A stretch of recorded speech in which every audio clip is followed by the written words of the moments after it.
आज जनाब फ़कीरों की महफ़िल में बड़ी प्यारी शख्सियत आए हैं। उमर याद भाई, डेंटल से ताल्लुक़ है इनका, डेंटिंग के शोबे से।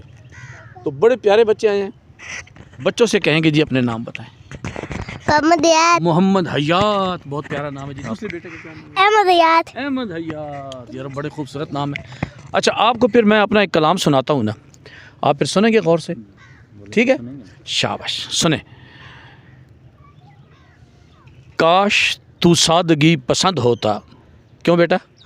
काश तू सादगी पसंद होता, हक गोई बेबाकी ओ खुददारी, हक गोई बेबाकी ओ खुददारी, जीस्त तेरी का सरमाए कुल होता, काश तू सादगी पसंद होता।